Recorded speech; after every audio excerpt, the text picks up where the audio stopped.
Santo. Porque si pecaremos voluntariamente después de haber recibido el conocimiento de la verdad, ya no quedan más sacrificios por los pecados. ¿Puedo el verso 27? No nos rende tentación de juicio y del borde fuego que ha de devorar a los adversarios. Amén. Hasta ahí la lectura de la palabra. Vamos a iniciar por otro. Hagamos una breve oración. Padre Celestial, te damos gracias en esta hora, ya que nos permites nuevamente estar aquí en tu casa de oración.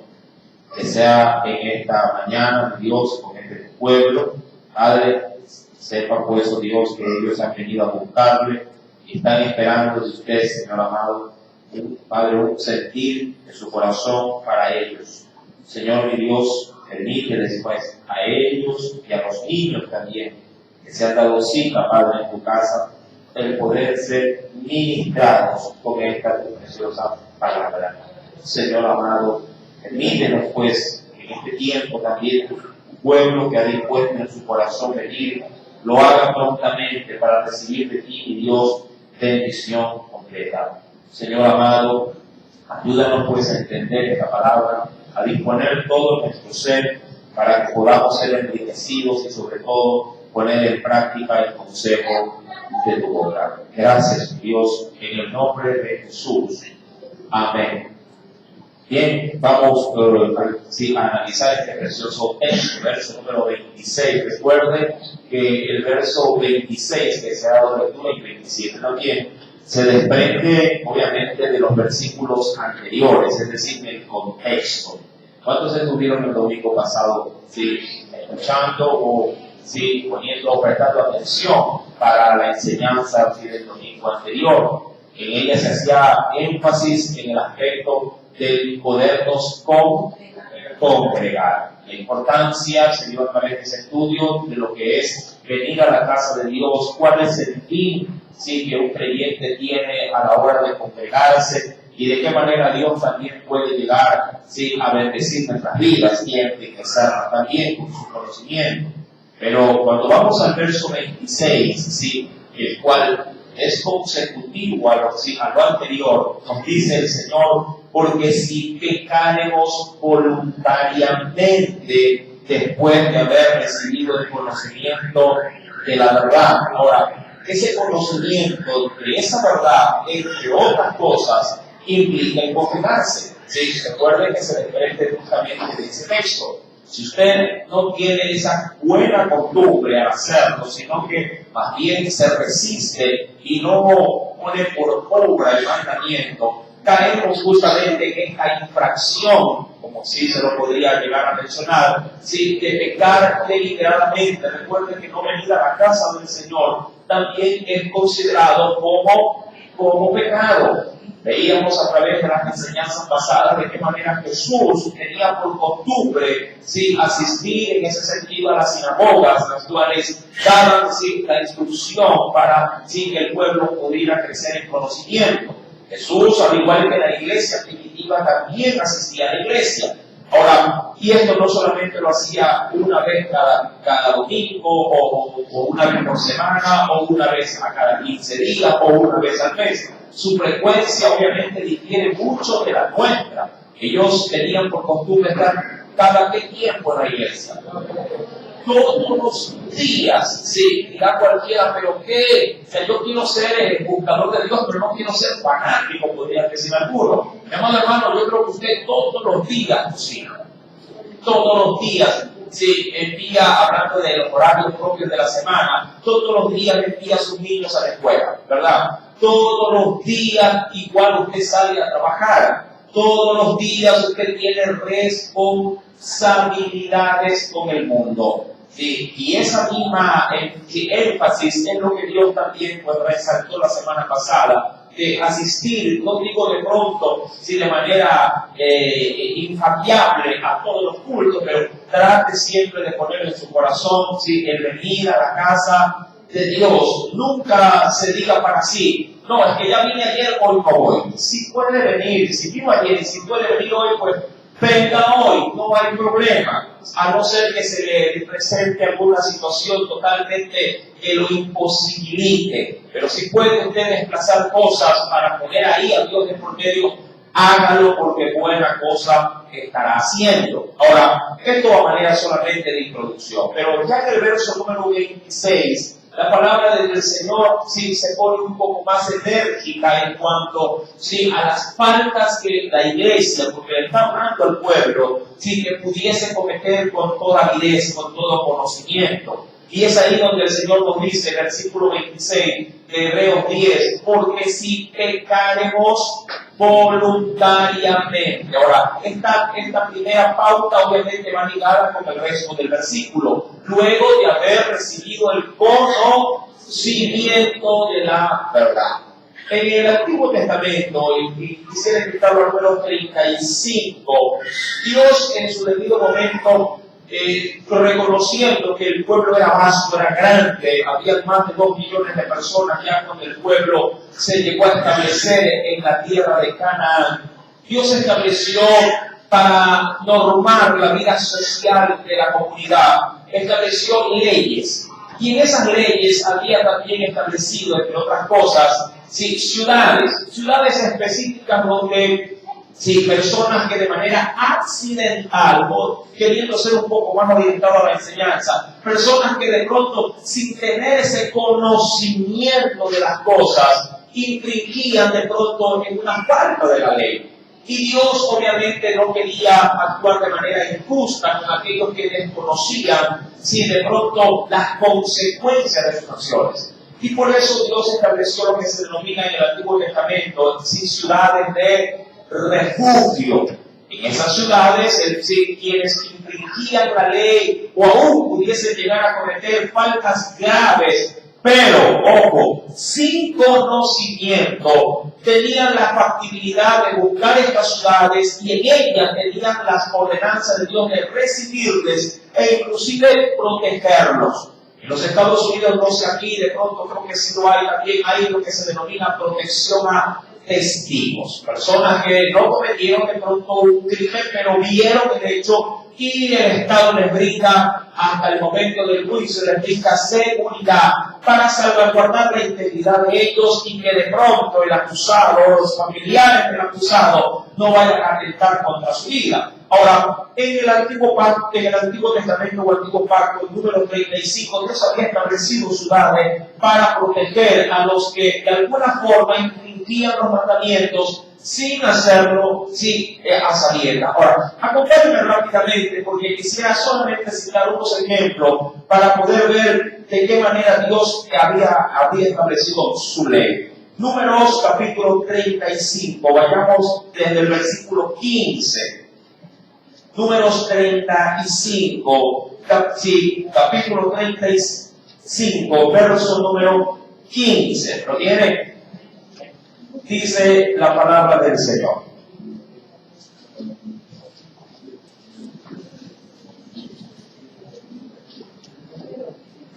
Verso número 15. Estas 6 ciudades serán de refugio para los hijos de Israel y para el extranjero y el que more entre ellos. Versículo 15 estamos. Para que huya allá cualquiera que hiere de muerte a otro, pero hoy dice o menciona esta salvedad, sin intención. Eso creo que ya estaba sumamente establecido. Verso número 16. Ahora, ponga asunto a esto, porque esto se liga con el texto de Hebreos 10:26. Si con instrumento de hierro, ponga ahí, no sé, de pronto una vara de hierro, ponga de pronto, qué sé yo, una lanza, un machete, que suele ser de estos elementos, un cuchillo, si con instrumento de hierro y lo hiriere y muriere, verso número 16, homicida es, el homicida morirá. Vayan rescatando ese primer suceso. Versículo número 17. Y si con piedra en la mano puede dar muerte, lo hiriere y muriere, homicida es, el homicida morirá. Versículo número 18. Y si con instrumento de palo en la mano, que puede dar muerte, fluyere y muriere, homicida es, el homicida morirá. Ahora, hay tres aspectos que tienen un denominador común. ¿Cuál es el denominador común? Van a morir. Sí, porque homicida vaya más allá, es un poquito con mayor, diríamos así, objetividad. Bueno, ese es el resultado, pero vaya un poquito más allá. Sí, analice el texto. Es homicida, tiene que morir, ese es el resultado. Un poco más atrás. Todo lo que lo hace, sin intención es antes, pero al inicio de la lectura, en el verso 15, obviamente las ciudades de refugio eran para las que cometían un asesinato, un crimen, pero sin intención. Pero ya en el verso 16, 17 y 18, da tres ejemplos, así de simple, lo vamos a ver. Da tres ejemplos donde quien cometió el crimen igual va a morir, porque todo esto lo une a un denominador común. ¿Qué usó? Un instrumento contundente, el cual lo tenía en donde? En su mano. Una cosa es que usted diga, hermano, yo le pegué sin intención, si de pronto de manera involuntaria me levanté sin querer, o bostecé fuertemente a mí los brazos y plíguele en el ojo. Sí, pero otra cosa es tener en la mano un objeto contundente, en cuyo caso era hierro, piedra o palo. A veces decimos, no sé, si yo lancé la piedra y le cayó en la cabeza y se la rompí. No, es que eso es sin intención. No, eso no es sin intención. Ya existe, y es lo que se denomina en la ley como un agravante. Exacto, eso es lo que quería escuchar ustedes. Hay agravantes en estos tres sucesos. Dios, cuando ve que hay agravantes en las acciones, ya no nos da por inocentes, sino que nos da como culpables. Llamado hermano, en el Nuevo Testamento, porque voy a volver un poquito también al texto del Número, cuando vamos al Nuevo Testamento, si quiero rescatar esta palabra, para la iglesia, para los hijos de Dios, ya no se nos hace, diríamos, de inocente cuando existe de peso los agravantes. Ahora, para la iglesia es un agravante tener conocimiento y pecar. Ahora, ¿cuál es el agravante? ¿El pecar o el tener conocimiento? El hacerlo, pero con conocimiento. Mi amado, eso es lo que determina el pecar de manera voluntaria. Tenemos conocimiento. Cuando hay conocimiento y se peca, hay un agravante, ¿verdad? Que usted de pronto a veces le choca ver cómo, sin razón alguna, de pronto un carro, un patrullero se pasa una luz roja, solamente por el hecho de que quiere llegar más rápido, no porque haya de pronto un incidente que amerite que llegue oportunamente a un accidente, no, a veces lo hacen, diríamos, con total conocimiento de que no se debe de pasar, pero como son leyes, hay los nadie los va a sancionar, igual se la pasan. Eso es pecar deliberadamente. Hay conocimiento de que no se lo debe de hacer, y mucho más si quien infringe esa ley es quien la imparte todavía. Mi amado, yendo pues al texto de Hebreos capítulo número 10, verso número 26, y considerando este ejemplo que hemos tomado de Números, porque si pecamos voluntariamente, si después de haber recibido el conocimiento de la verdad, ahí es donde viene lo trágico, dice la Escritura, ya no queda más sacrificio por los pecados. Y ahí toma la Biblia, digamos, los dos pactos. No te hará, si queriéndolo ver de manera práctica, no te hará bien ni matar un cordero, ni tampoco te hará bien si acudir a quién para que puedas recibir auxilio. Y a la sangre de Cristo. Ojo, cuidado de malinterpreta, siempre debo de hacer aclaraciones. La sangre de Jesús trajo, mi amado hermano, trajo, sí, liberación, trajo salvación al mundo entero. Pero luego de hacer faltas, luego de tener, digamos, con avidez, con conocimiento, con toda, sí, digamos, con todos los agravantes y atenuantes que podamos nosotros obtener luego de vivir nuestra vida cristiana, pecar con total conocimiento, sí, y tras de ello, sí, luego de ser de pronto enseñadores de la Biblia, infringir en ella, hermano, hay terrible sentencia. Cuando uno va a la Escritura, hay un pasaje bíblico que es liviano a la hora de leerlo, pero trata este ejemplo de manera muy peculiar. Y quisiera ir a ver si el caso del nacimiento de un siervo de Dios en el Nuevo Testamento llamado Juan el Bautista. Cuando vamos por favor a la Escritura, vayamos al nacimiento de Juan el Bautista. El padre de él, sí, un hombre muy venerable entre sí su pueblo. Déjeme ubicar, si no lo tenía como referencia, pero el Señor me lo ha hecho recordar. Vayamos al Evangelio según San Lucas. Y veamos si al detalle qué nos dice la palabra del Señor respecto de Él.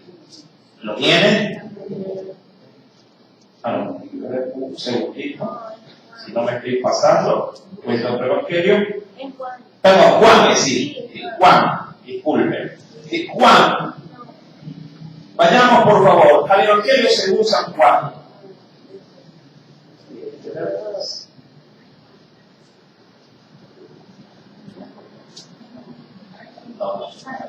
Un ratito.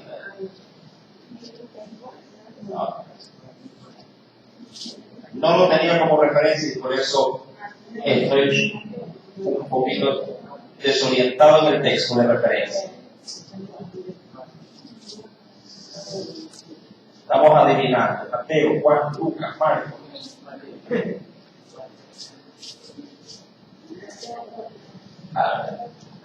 Ya vengo atrás. Tranquilos. Es Lucas mismo, sí. Lucas era. Capítulo 1. Sí, Lucas mismo, bueno. Capítulo 1. ¿Lo tiene? Listo. Ahora, leamos por favor. Versículo. Sí. Lucas capítulo número 1, versículo 5 en adelante. ¿Ya? ¿Me encontró? Dice el Señor. Hubo en los días de Herodes, sí, rey de Judea, un sacerdote llamado Zacarías, ¿vienen? De la clase o perteneciente al linaje, sí, de Abías. Dice aquí, su mujer era de las hijas de Aarón, es decir, descendiente de Aarón, y se llamaba Elizabeth. Versículo 6, léalo por favor.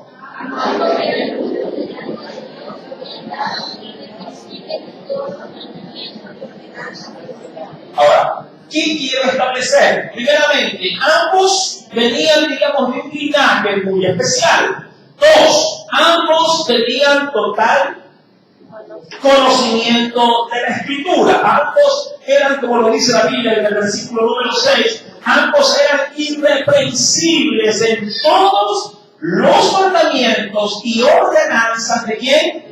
Del Señor. Versículo número 7, había ellos sin una falencia, no de pecado, sino de pronto de no haber podido tener descendencia. Dice el Señor, pero no tenían hijo, porque Elizabeth era estéril y ambos, más allá de esa situación, eran, dice aquí, ya de edad avanzada, sí, posiblemente de entre 70 o 80 años. Versículo número 8. Aconteció, ejerciendo Zacarías el sacerdocio delante de Dios, según el orden de su clase, conforme a la costumbre del sacerdocio, le tocó en suerte ofrecer el incienso, entrando en el santuario del Señor. Verso número 10, léalo por favor.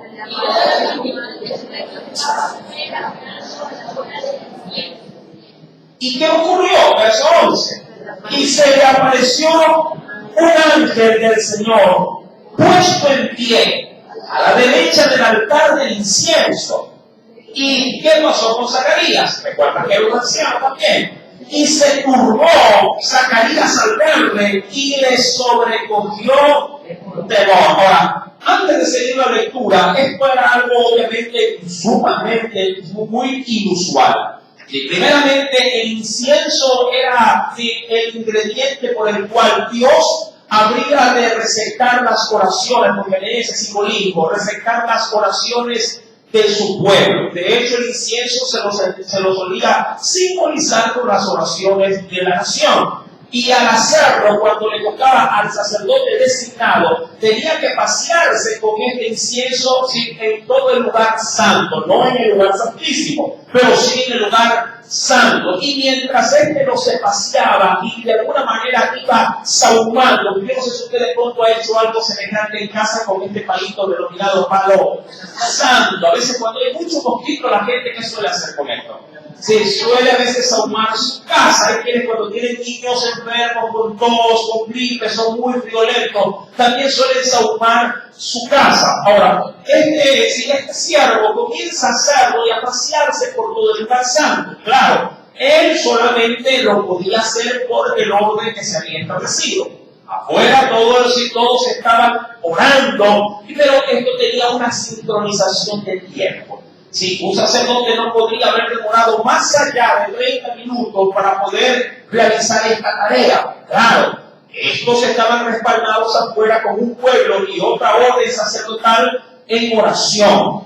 Podría ser siempre un riesgo que el ingresar a estos lugares. Cuando había pecado en el sacerdocio, Dios, mi amado hermano, no se andaba por las ramas. Cuando había ofensa, diríamos, en un representante de él, en medio de su tabernáculo, no era cosa extraña de que no saliera con vida.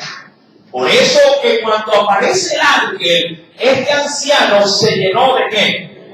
De temor. Posiblemente debió haber pensado, ¿qué hice? Y ahora me van a eliminar. Sí, mucho más, mi amado hermano, sí, teniendo la responsabilidad, sí, que se le había designado. No sé, pero yo creo que a más de uno, cuando se le hace una invitación para servir, para llevar un mensaje de Dios, no sé, pero hay sucesos en la vida de un cristiano, de un creyente, que cuando se le asigna una responsabilidad espiritual, siempre hay un temor en el interior que dice, ay, Señor, ¿y ahora qué hago? Y tú sabes cómo estoy, no estoy tan bien, pero voy a pedir perdón, voy a orar y voy a ponerme a cuentas para que las cosas salgan como a ti te agrada. A veces, digo yo, las responsabilidades espirituales a uno sí le exigen, por así decirlo, sí le exigen a uno mayor demanda de santidad, mayor demanda de responsabilidad, no solamente para con Dios, sino también para con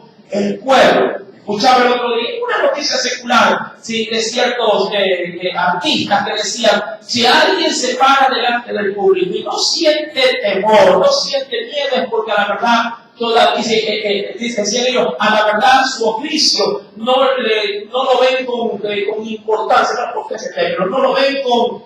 ¿Cuál era la expresión que ellos dijeron? Si como que no se podía decir, si no hay nervio, han dejado de ser artista. Es decir, ligaban el nerviosismo también con la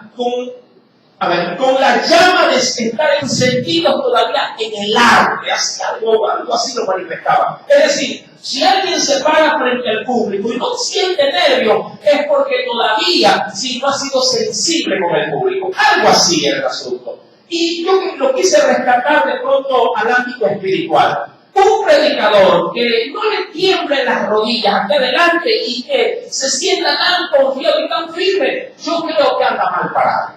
Sí, porque siempre estar acá, pararse aquí, y cuando a veces se hacen ciertas presentaciones de cuántos desean escuchar, por ejemplo, a Dios, o cuántos desean que el siervo los ministre, ¿no? Eso uno le estriñe hasta las entrañas. Señor, yo no soy ese tipo de siervo.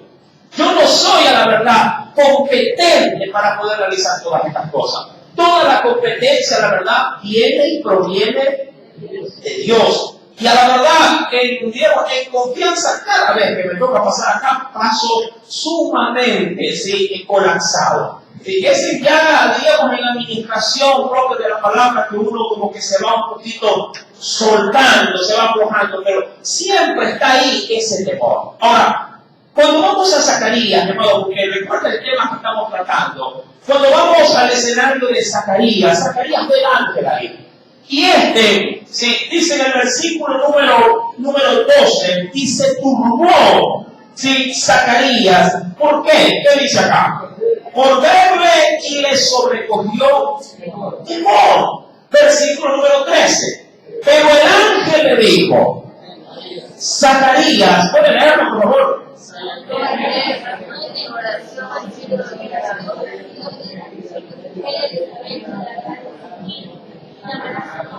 Ahora, esto obviamente es más que evidente. El pueblo está orando y él también. ¿Qué está orando Zacarías?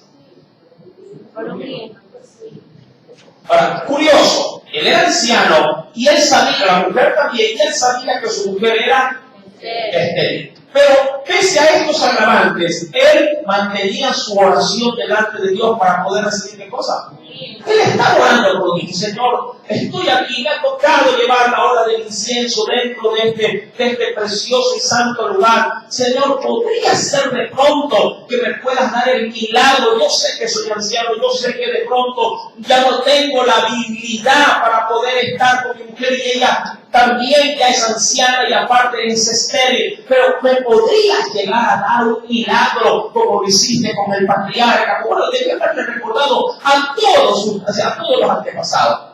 Y en ese momento aparece, dice la Escritura, un ángel.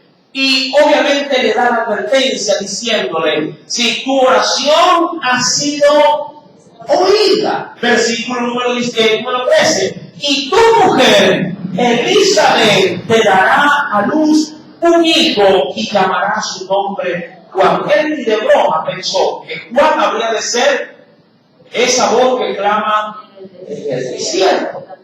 Versículo número 14 dice, y tendrás gozo y alegría, y muchos se regocijarán de su nacimiento. Verso 15, ¿qué dice?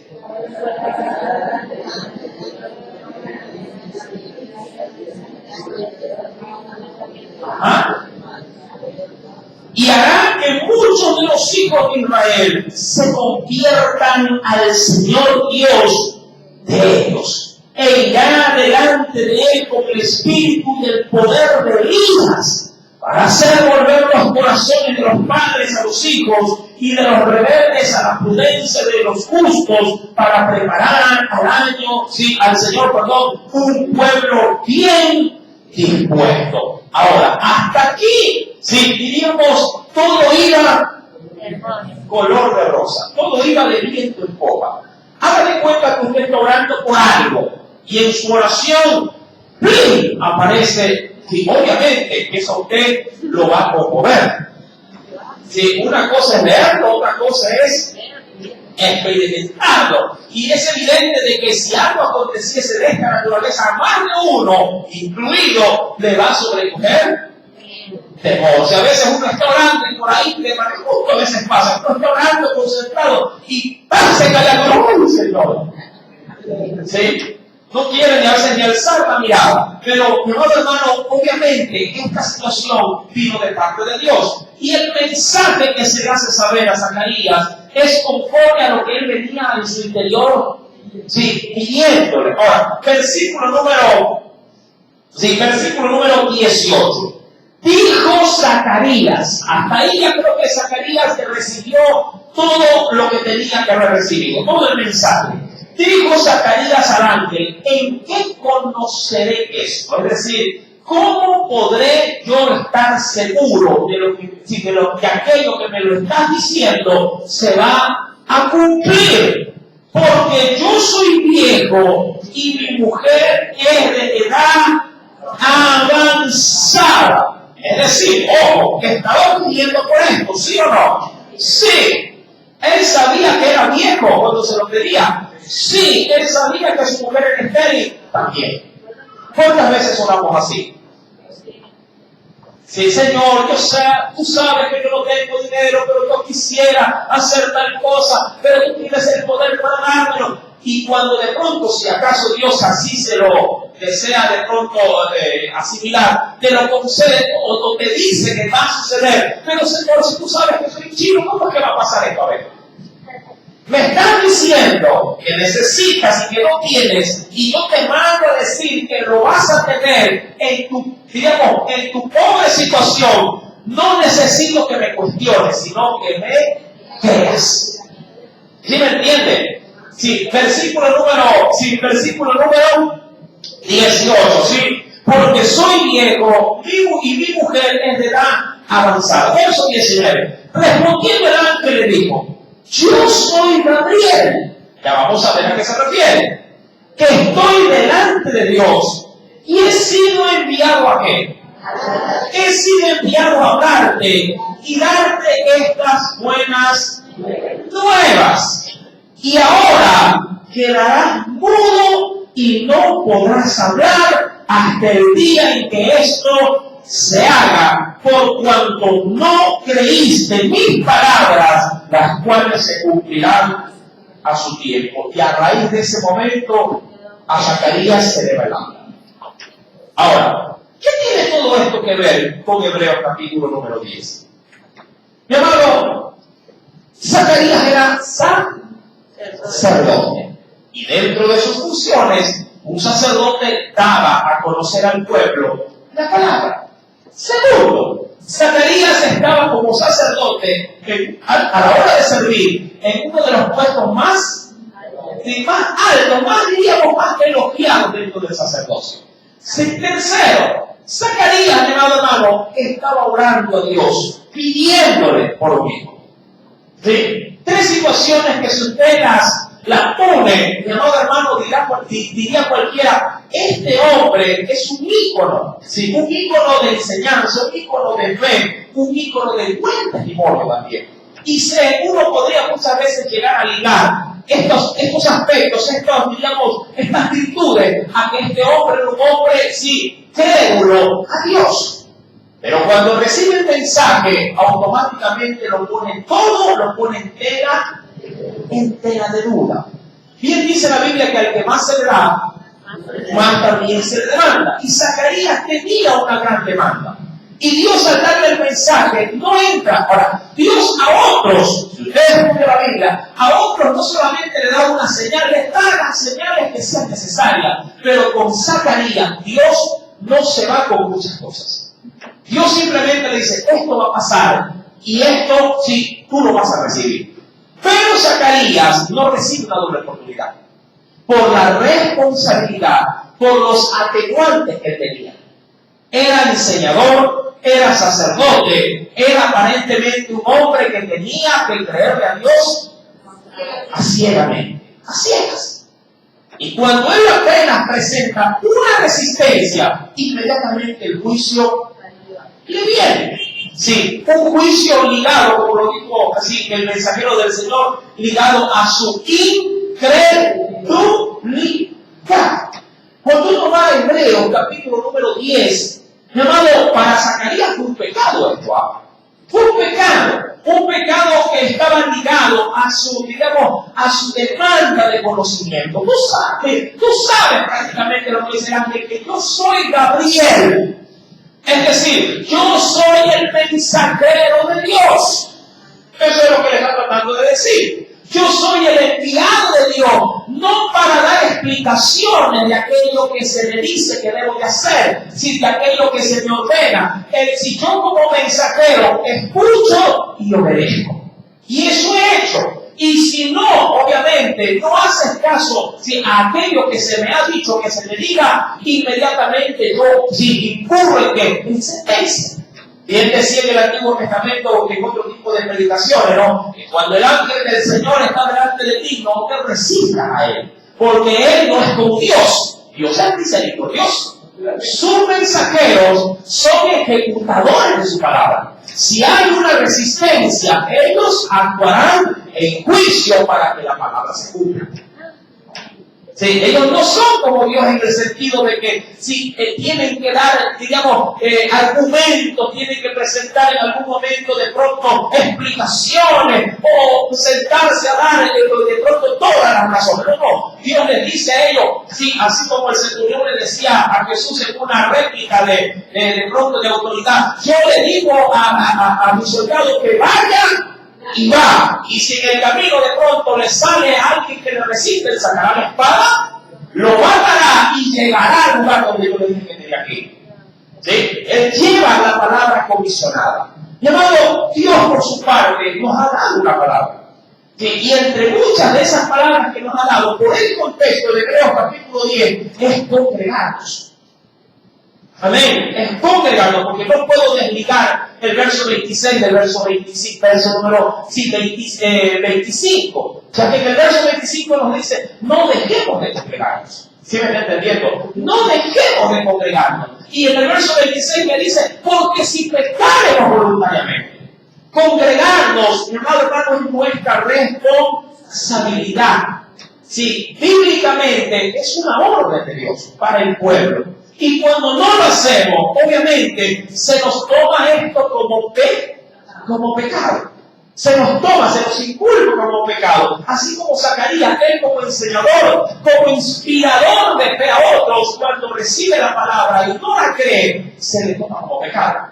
Claro, para poner el juicio es inmediato, instantáneo de hecho, porque Zacarías entró ejerciendo el sacerdocio y salió nulo. Ahora, si un sacerdote tenía un defecto, ni de broma podría ser considerado en el tabernáculo para servir. Eso ya lo hemos visto en otras enseñanzas. Nadie que tenga defecto alguno podrá administrar las cosas del Señor. Inclusive eso ha sido meditación de enseñanza en otras oportunidades. Mi amado hermano, pero él sale con esta falencia. Salió puro. El pueblo obviamente que estaba afuera quedó espantado de esta situación. Y bien, si todos pudieron llegar a murmurar de este aspecto, tuvo que pasar un año para que él pudiese recobrar ¿qué cosa? El habla. ¿Cuándo recobra el habla? Cuando cogen al niño y lo van a circuncidar, ahí se le ponía el nombre a la criatura. Y en ese momento, si no le querían llamar como su padre, era una costumbre llamar a los hijos, sí, como a sus padres o algún pariente sumamente cercano. Y cuando le van a poner el nombre, obviamente Zacarías, sí, hace una revuelta de pronto a manera de mugido, de quejido, llama la atención, se le pasa papel, se le pasa sin pluma y escriba, no, el niño se llamará Juan. Y ahí se le destapa ¿qué cosa? Sí, su habla. Cuando vamos al versículo número 26, continuando obviamente con la enseñanza, dice la Biblia, si pecamos voluntariamente después de haber recibido el conocimiento de la verdad, ya no queda más sacrificios, ya no hay más, más cosas por las cuales sí, a Dios se le puede exigir para que pueda traer sobre nosotros perdón, sino una horrenda expectación de ¿qué? De juicio y de hervor de fuego que han de devorar a quienes. Esta expresión es tomada del Antiguo Testamento. Si en el libro de Isaías, acompáñenme por favor al capítulo número 26, veamos el texto de referencia del cual la palabra de Dios toma este pasaje. Libro del profeta Isaías, en el capítulo número 26. Mira lo que nos dice el Señor. ¿Lo tiene?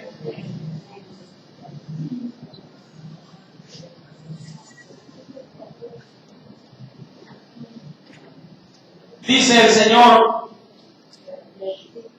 versículo número, sí, voy a ver desde el verso 10 al 11.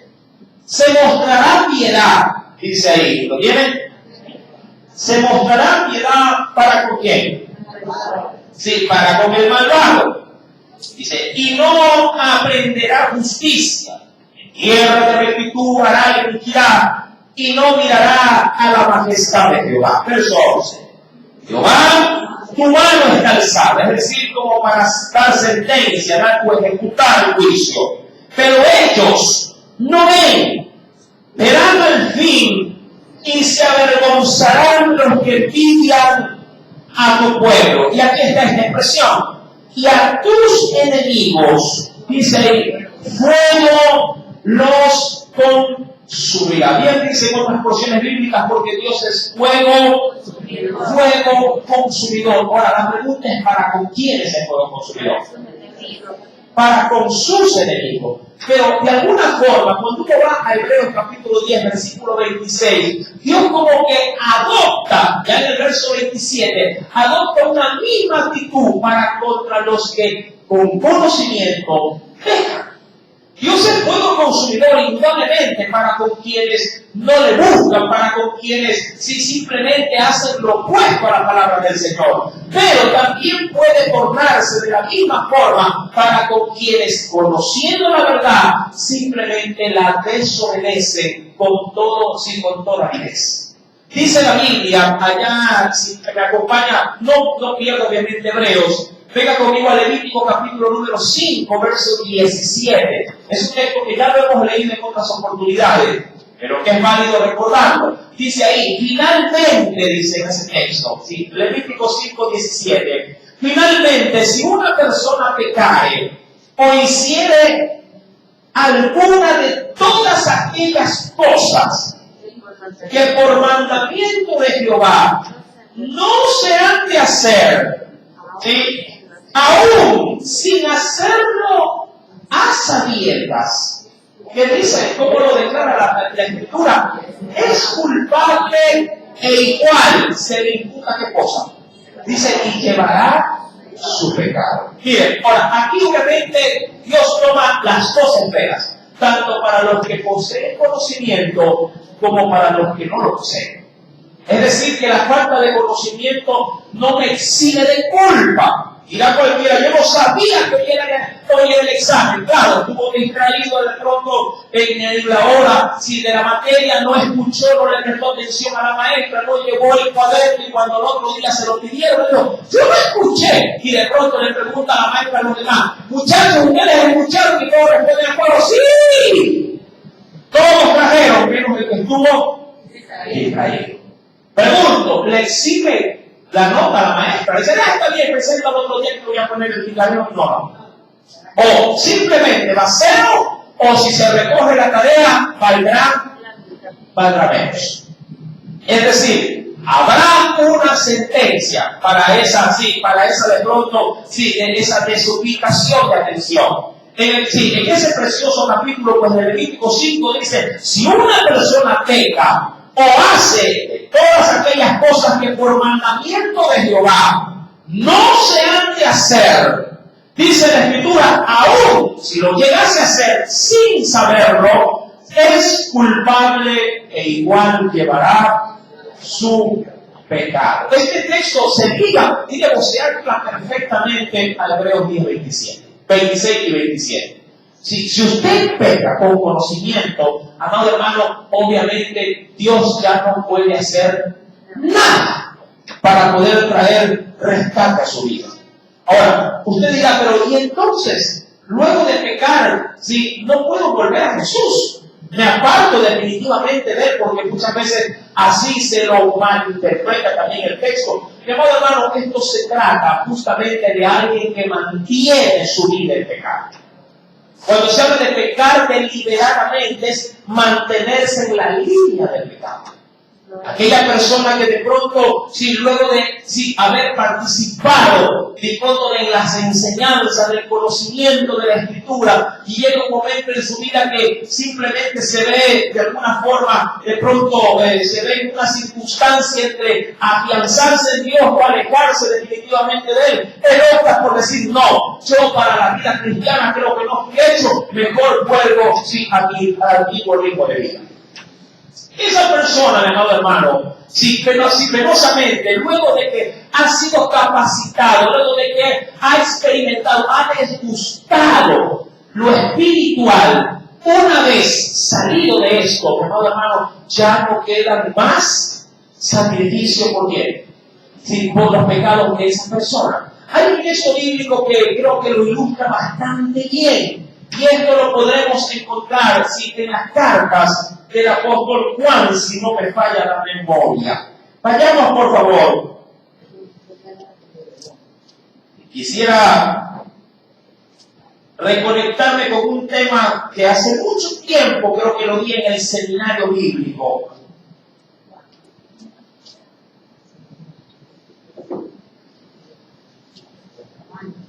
Vayamos, déjenme encontrar. Es un texto que en una oportunidad, sí, lo pude dar de una manera muy amplia, haciendo notorio por qué los ángeles del Señor, sí, no pueden, los ángeles caídos me refiero, no pueden volver a ser perdonados. Básicamente es eso.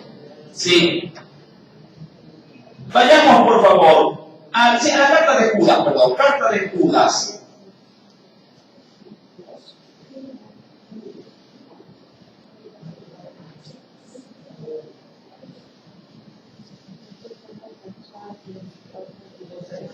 Sí, vayamos por favor, sí, el capítulo 1. ¿Lo tenemos?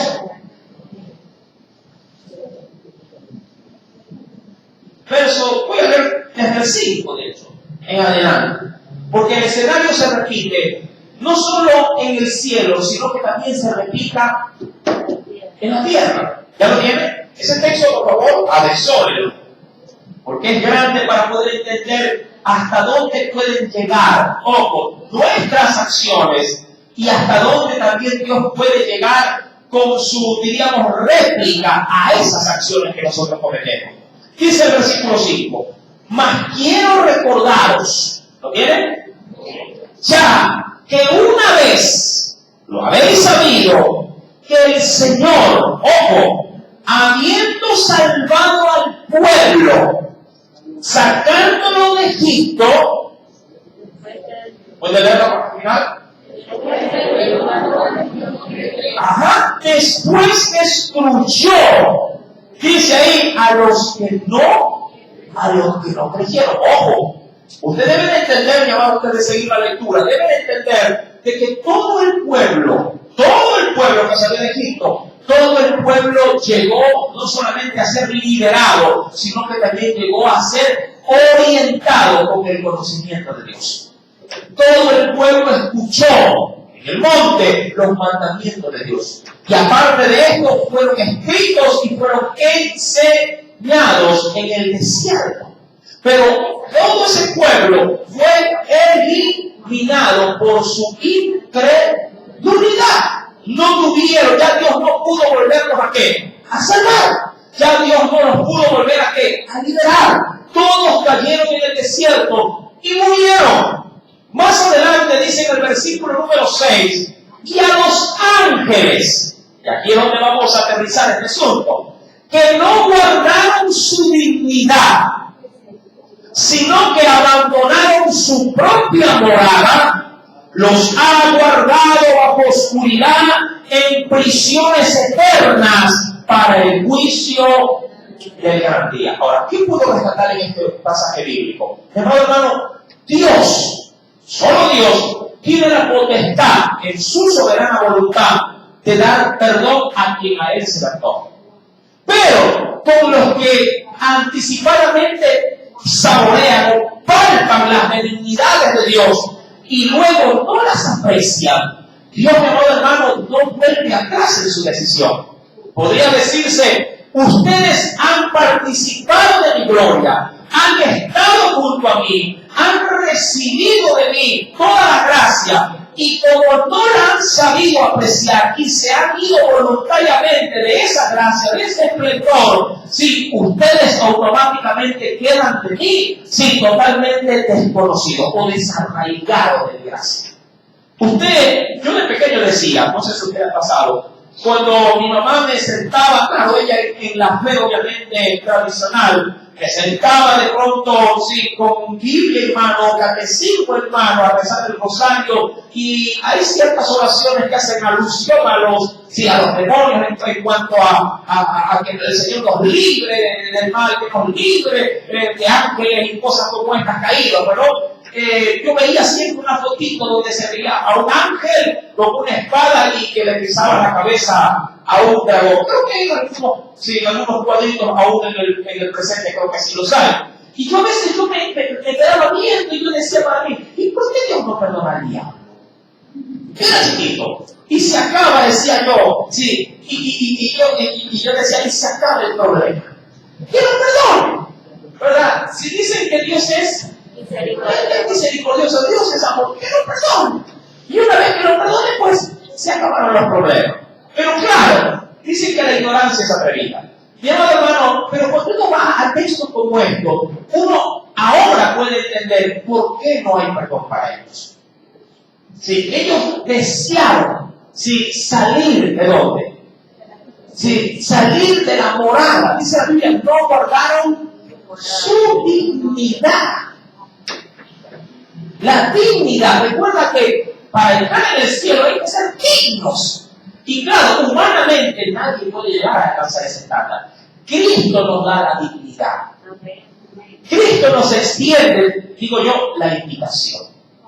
Él nos da la entrada. Si uno coge la entrada, a ver si me da nada. Creo que no. Y hace esto.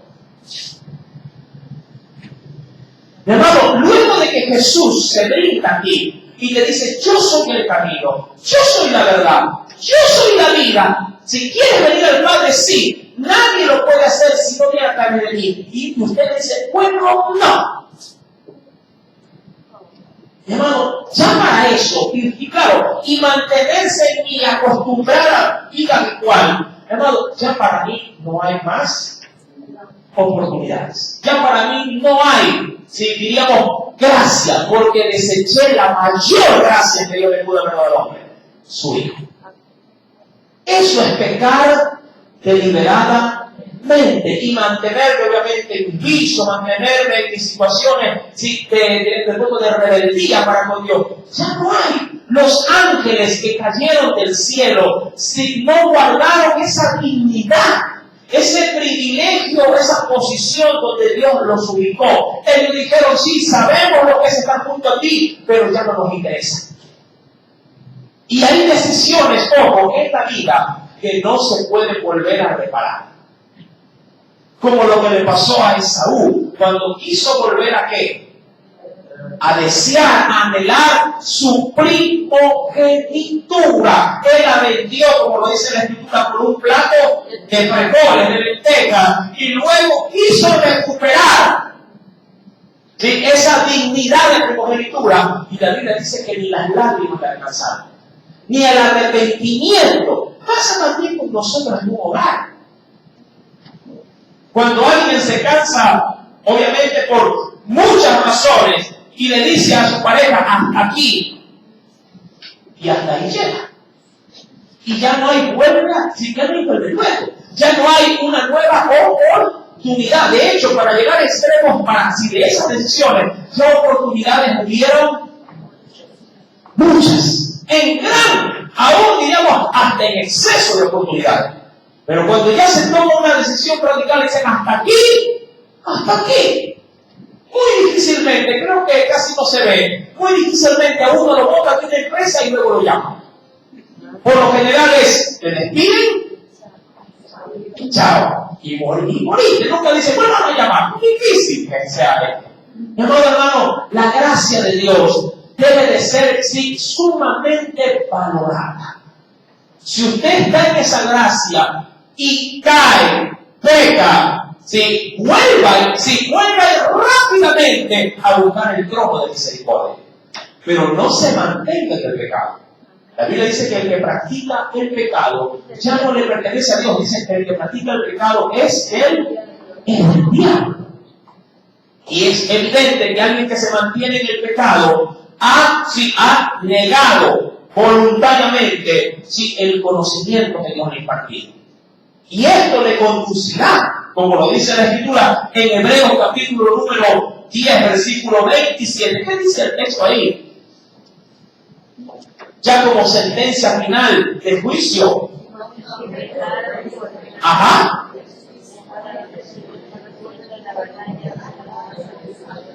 ¿Qué encontramos hermanos, si nos mantenemos en esta penosa actitud, encontramos sin juicio, hervor de fuego, sí, que nos va a consumir. Cuando uno retoma Judas, antes de volvernos al texto, dice el Señor en el versículo número 6, y a los ángeles que no guardaron su dignidad, sino que abandonaron su propia morada. Ellos decidieron coger las maletas y decir, me voy. A veces se ven en ciertas películas, dice así, si te vas de aquí a esa puerta, no verás ni un centavo.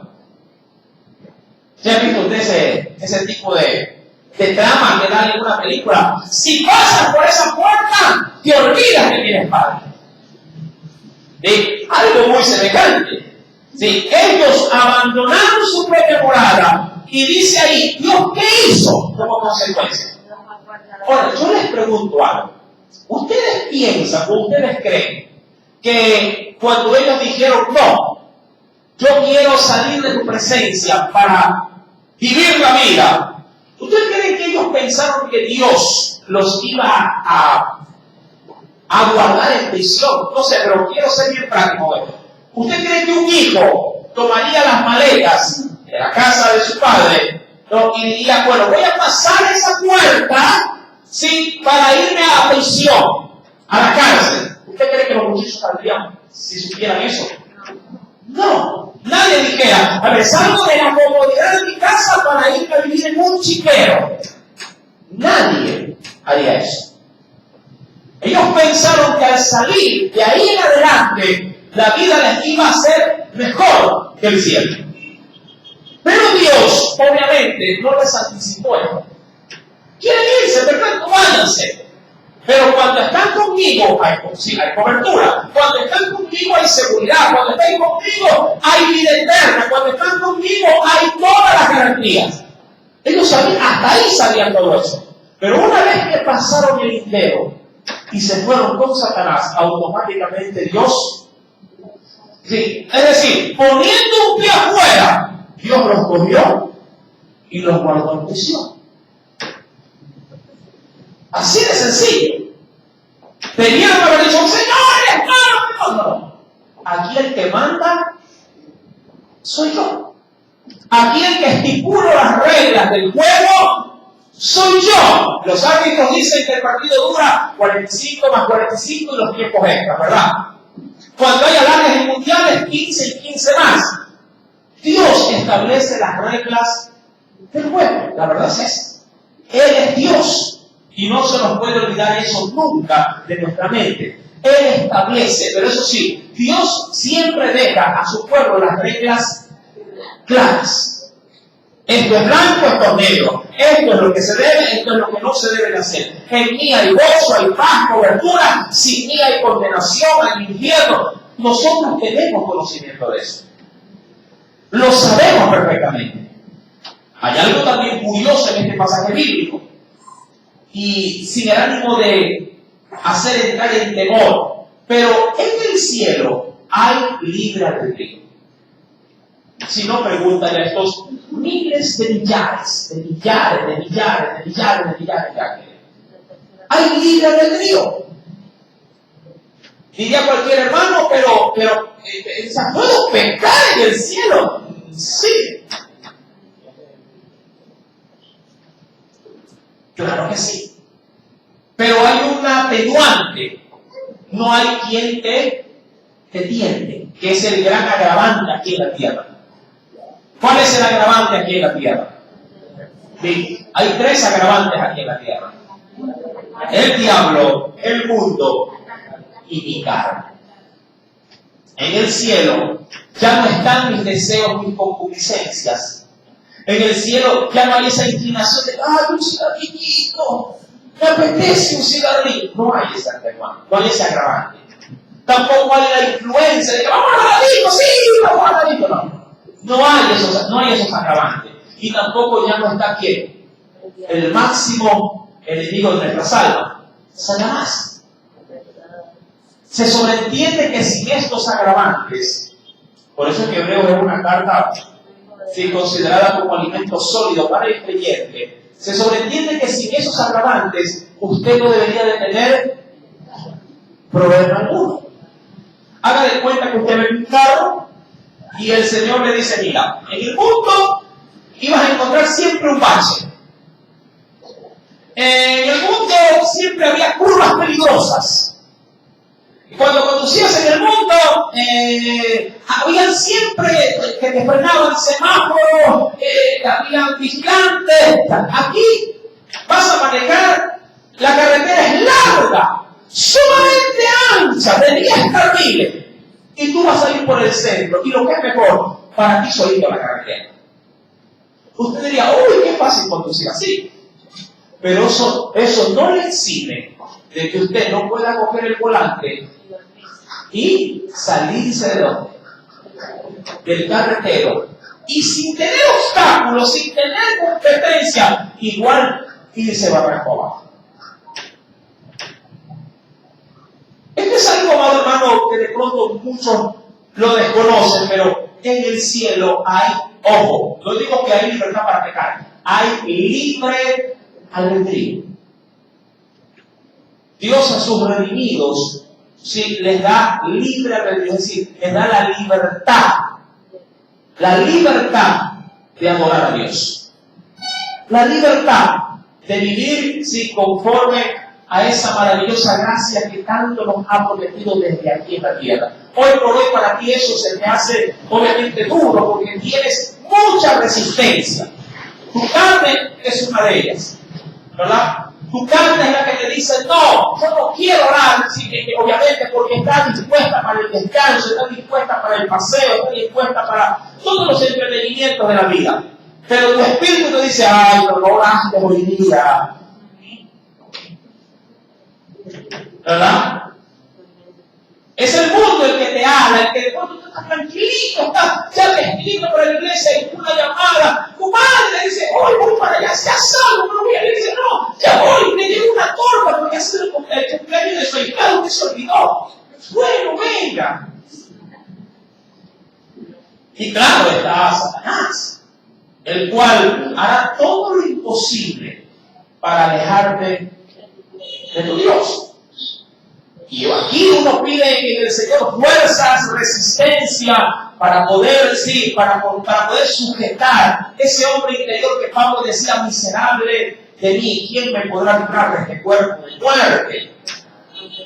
Pero en el cielo, amado hermano, sin estos agravantes, el creyente puede tener la libertad y totalmente el camino despejado para hacer todo lo que aquí para usted fue un martirio hacer.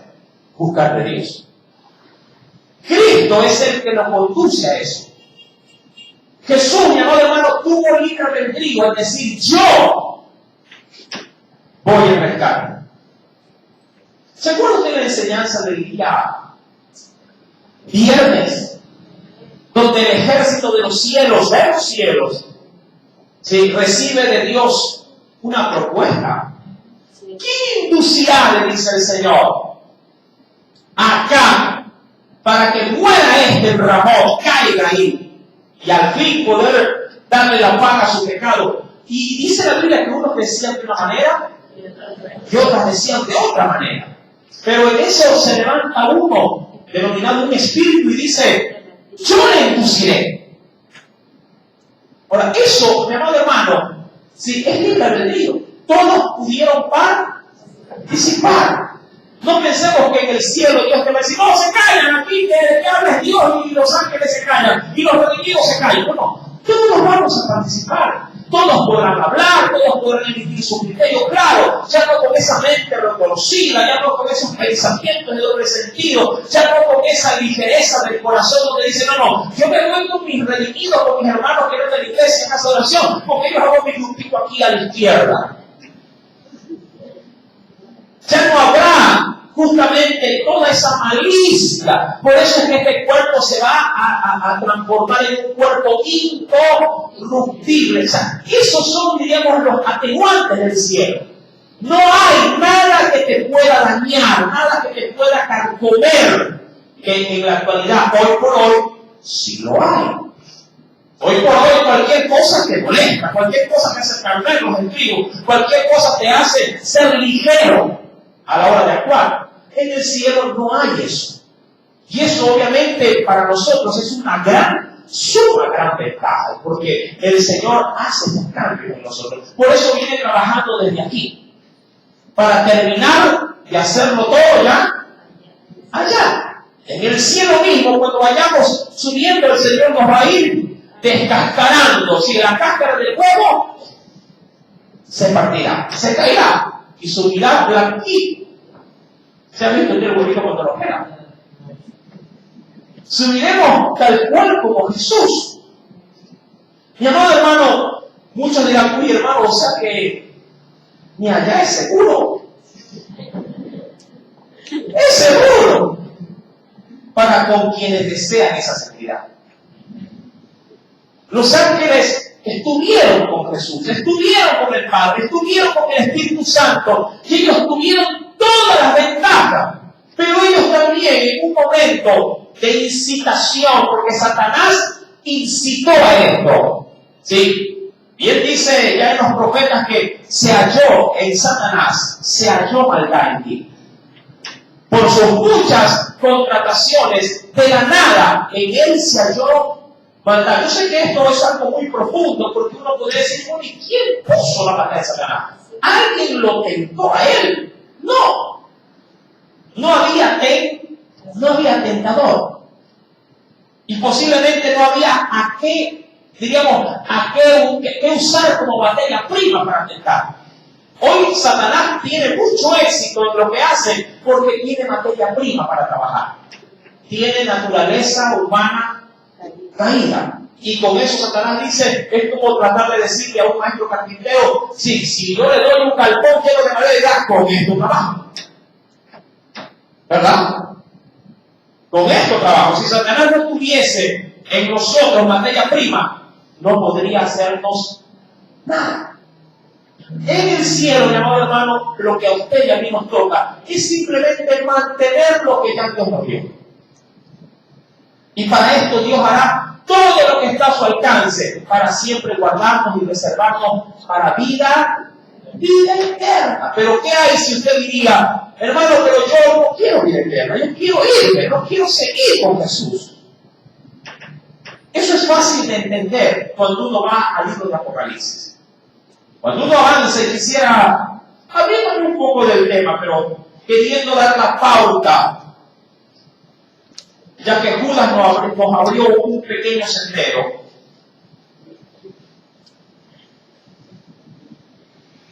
Cuando uno va al libro de Apocalipsis, en el capítulo número 20,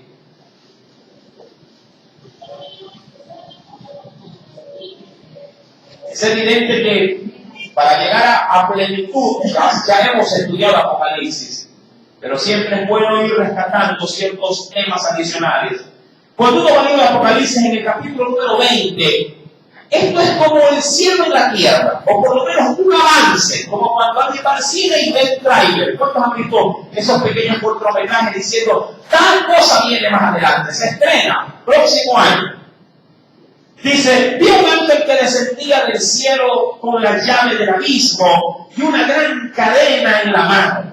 Y prendió, es decir, tomó preso. ¿A quién tomó preso? Al dragón, la serpiente antigua, que es el diablo y Satanás, y lo ató, lo encadenó, lo puso como a los ángeles, en una prisión de oscuridad. ¿Por qué lapso de tiempo? Por 1000 años. Y lo arrojó al abismo y lo encerró y puso su sello sobre él. Mira, para que no engañase más a las naciones, hasta que fuese cumplido 1000 años. Y después de esto, debe ser desatado por un poco de tiempo. Avanza un poquito. Versículo número 4, pero en la parte, no veamos todo el verso 4, dice, y vi tronos y se sentaron sobre ellos los que recibieron la facultad de juzgar, y las almas de los decapitados por causa del testimonio de Jesús y por la palabra de Dios, los que no habían adorado a la bestia ni su imagen, que no recibieron la marca en su frente ni en sus manos, y vivieron y reinaron con Cristo 1000 años. Es decir, todos los que no se fueron con el diablo, se fueron con ¿quién? Con Jesús. Verso 5. Pero los otros muertos no volvieron a vivir. Hablando de esos muertos que se levantarán en el gran día del juicio final. Recuerda que hay 2 etapas en el juicio, pero vamos a entrar en eso en algún otro momento. Dice en el versículo número 6, bienaventurado y santo el que tiene parte en la primera resurrección. Eso hablando de la iglesia. ¿Sí? Dice el Señor, la segunda muerte no tiene potestad sobre ellos, sino que serán sacerdotes de Dios y de Cristo y reinarán con Él 1000 años. Precisamente los 1000 años de qué? En el cual Satanás estará aprisionado. Esos 1000 años. Versículo número 7. Cuando los 1000 años se cumplan, Satanás será suelto de su prisión. Ahora, durante esos 1000 años, ¿qué habrá? Siendo panorámico. Paz, bonanza, no habrá ningún tipo de obstáculo. En esos 1000 años, la gente, porque habrá naciones aquí en la tierra, y habrán redimidos, habrá una especie de amalgama entre redimidos, resucitados, y gente que habrá quedado después de la gran tribulación, obviamente ya regenerada. Porque los santos van a gobernar a las naciones aquí en la tierra. Acá todavía no habrá cielo nuevo. Todavía no, eso estará más adelante. Y la iglesia se encargará de administrar el reino de los cielos en la tierra. Y ahí es donde los redimidos recibirán la honra y la gloria, donde se leen las parábolas donde se dice, en lo poco que fuiste fiel, en lo mucho te pondré. Si alguno tendrá gran virtud, lo pondrá sobre una nación. Si alguien tiene más virtud, sobre 2 naciones, sobre 3 naciones, sobre 10 naciones. Todo dependerá de la capacidad que demostró aquí en este tiempo en la tierra. Pero ¿a dónde quiero llegar? Una vez que Jesús establezca su reino, con la iglesia gobernará el mundo. 1000 años no habrá obstáculos. Satanás está. La pregunta, hasta ahí todo es color de rosa. Pero oh sorpresa, los que han palpado, ojo, los que han palpado, los que han degustado de ser reinados por Cristo 1000 años, luego de que Satanás sea suelto, todos, no la iglesia, pero todos quienes estarán bajo el dominio de Jesús serán tentados, y muchos, a no decir casi todos, se levantarán contra Cristo. Mire lo que dice el texto más adelante. Dirá cualquiera, pero si Jesús me está reinando, ¿cómo yo voy a pelear contra Jesús? Mira lo que dice más adelante. Verso número 7. Cuando los 1000 años se cumplan, esto todavía está por cumplirse, Satanás será suelto de su prisión y saldrá a engañar a las naciones que están en los 4 ángulos de la tierra. Recuerda que Jesús ya está reinando, a fin de reunirlos de la tierra, a fin de reunirlos para la batalla, el número de los cuales, dice la Biblia, que es como la arena del mar. ¿Qué es lo que era Satanás? Algo muy semejante a lo que hizo. Si Satanás va a ser tan astuto que ya no se cansaron en 1000 años del gobierno de Jesús. ¿Acaso no creen que Él es autoritario y que Él ha puesto su norma? Ustedes pueden vivir mejor con lo que Él les puede proponer. Algo muy semejante de lo usado por los ángeles en el cielo. No se cansaron de que Dios, y que cantemos para Dios, y alabemos para Dios. Es como lo que nos dicen a veces en casa aquellos que se oponen que usted busque de Dios. Solo en la iglesia, que solo para el pastor, y que solo para aquí, solo para allá. Y a los redimidos, hablando de las naciones que habrán de quedar, Satanás los va a engañar y ellos se levantarán contra Cristo. Claro, no los quiero meter en camisa de once varas. Eso no es para usted, es para ese entonces. La iglesia no va a ser entorpecida en él. Pero las naciones que queden, sí. La iglesia redimida, la que se levantará y recibirá a Jesús en el aire, no le va a afectar esta situación. Pero a las naciones que sean regidas por Cristo y por los redimidos de Jesús que estarán gobernándola, ellos sí se van a ver afectados. Muchos de los que ustedes digamos en Dios, porque yo quiero creer que aquí en la iglesia, Casa de Oración, habrá muchos que Dios ponga sobre muchas naciones. Si ha sido fiel, ¿cuántos están guardando su vida cristiana como para en lo poco ser fiel y en lo mucho que Dios lo ponga? A ellos que usted gobierne, que usted implante el gobierno de Cristo, sobre ellos Satanás se levantará.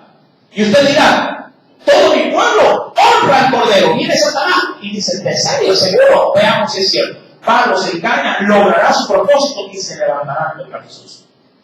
Se levantarán, dirá cualquiera, pero ¡qué absurdo! Si Jesús solamente les brinda paz. En el reinado milenial de Jesús ya no habrá muerte. En el reinado milenial de Jesús, mi amado hermano, si todo será color de rosa, ¿cómo levantarse contra ese tipo de reinado? ¿Cómo poder decir, Señor, voy a pecar sabiendo que tú solamente me haces lo bueno? Que tú solamente me das el bien. Que si de pronto me lastimo, si voy al árbol de la vida, agarro, sin una hojita, y esto es para sanidad. Dirá cualquiera, ¡qué absurdo! Y querido hermano, y dice la Escritura, solo para terminar en esta parte, y dice, y su verso 9, y subieron sobre la anchura de la tierra, rodearon el campamento de los santos. Ahí está la iglesia. Por eso digo que esto no nos afecta. Rodearon el campamento de los santos. También rodearon ¿qué cosa? Las naciones. La ciudad amada, la Jerusalén, perdón. Sí, la terrenal. Y dice ahí, y de Dios descendió fuego del cielo. Es decir, ya no hubo más sacrificio para qué. Ya no hubo más sacrificio para los pecados. Simplemente desciende fuego y los consume todos. Dice la Escritura, versículo 9 de Dios, y el diablo que los engañaba fue lanzado en el lago de fuego y azufre, donde estaban la bestia y el falso profeta, y serán atormentados día y noche por los siglos de los siglos. Gracias a Dios esto no le afecta a la iglesia. Por eso dice la Biblia, bienaventurados y santos los que participan en la primera resurrección. Y en esa es la que nos tenemos que ir. ¿Cuántos se quieren ir en esa? Si se quiere ir en la segunda vuelta, están medio fregados. Pero recuerden, pese a todo esto, el hombre, mire, aun cuando es gobernado por Cristo, tiene libre albedrío. Usted, claro, hoy por hoy que sabe la Escritura dice, son muy locos con el diablo. La pregunta que obviamente la Biblia se reserva es, ¿y qué argumento puede traer el diablo para engañar? Si ya están con Cristo. Pregunto, ¿qué argumento pudo haber dado Satanás a los ángeles en el cielo para decir, ya no adoren a Dios ni métanse conmigo? Y lo que es peor, 3/4 partes del cielo se fueron con Satanás. Dirá cualquiera, pero si nosotros anhelamos ir allá, y los que están allá o los que estuvieron allá, se quieren venir para acá. Mi amado, por eso es que la Biblia nos dice, Pablo es clarísimo, que la salvación hay que guardarla con temor y temblor. Hay que guardarla, no podemos, hermano, ser tan, digamos así, ser tan frágiles a la hora de decir que somos cristianos. Amado, hay que hacerlo con todo nuestro entusiasmo, no solamente decirlo, sino guardarlo.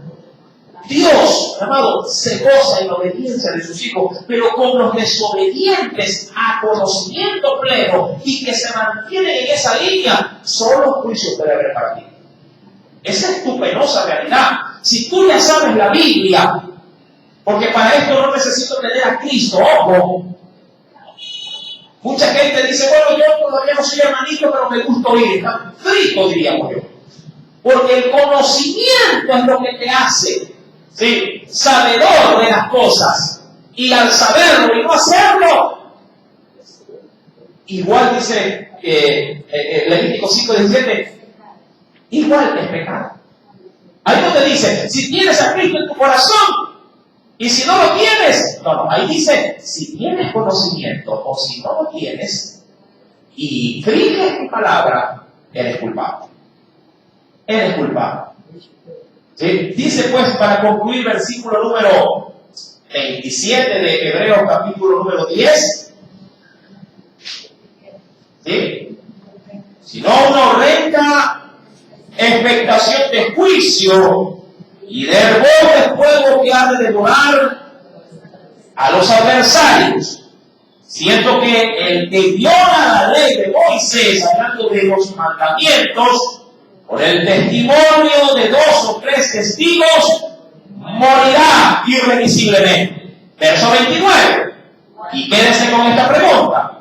¿Cuánto mayor castigo pensáis que merecerá el que pisoteare al Hijo de Dios y tuviere por inmunda la sangre del pacto, en el cual fue santificado e hiciere afrenta al Espíritu de gracia?